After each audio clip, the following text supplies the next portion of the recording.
Насред гората Тирилейска, далеч от спирката на рейс, на място скрито и незнайно, злокобно смръщено потайно, направо пълен пущинак, къща на кокоши крак, немила никому не драга, живееше си баба Яга. Веднъж нечакано писмо, като откъснато листо, направи двоен пиролет и падна с малките напред пред бабоягиния праг.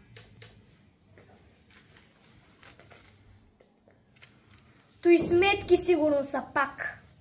Тя с досада промърмори и смокът остър го отвори. И вмиг в гората се разчу, че идва бабиното внуче. Докато бабата се вдигне, къщурката си да раздигне. Пристигна внучето и мило, очи в краката си забило, като че казваше: Оф, тук ще бъде сигурно пълна скука. Ах, баба Яга се засегна и всички горски сили впрегна да мислят някаква програма, да избегнат срам и драма. Купчина приказни герои пристигна с номерата свои. Гала-концертът се отвори с хор на горски кикимори.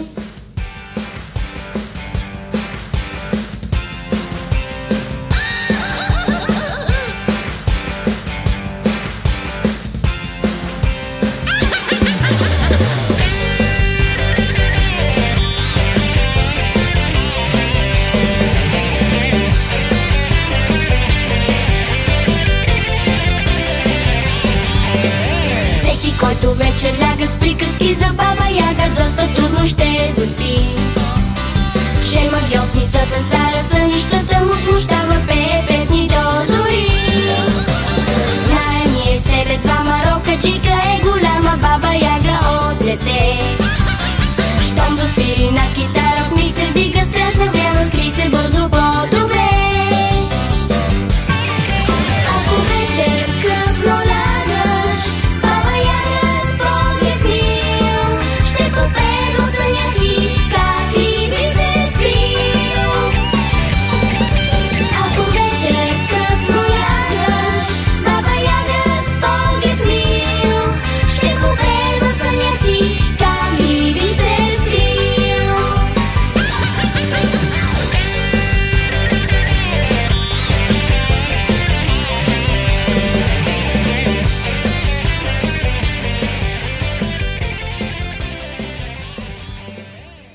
Квартет прекрасни самодиви жонглираха с сини сливи.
Вълкът с буненце от сатен, уши гоблен ловец селен.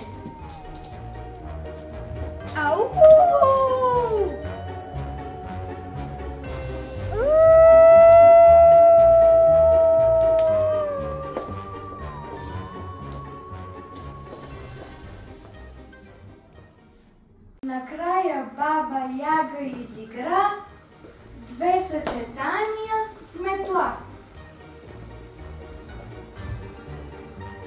но внучето й все се муси.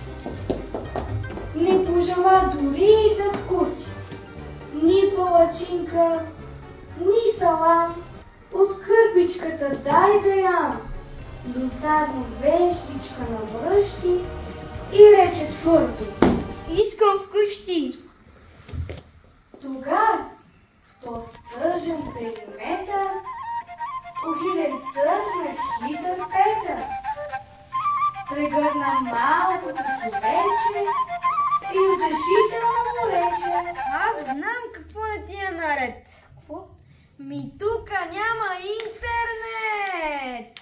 Направи уж с ръка магия, отвори някаква кутия и сред тревичките зелени замига рутър с 5 антени и плисна се навред най-първокласен интернет.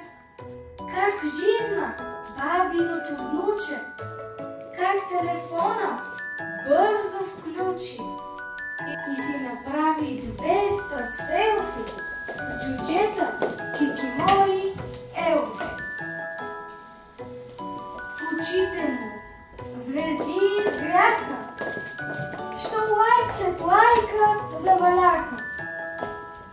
А милата му баба Яга подпряна на една тояга. На хитър Петър важно рече: Ти рутър Петър ще си вече.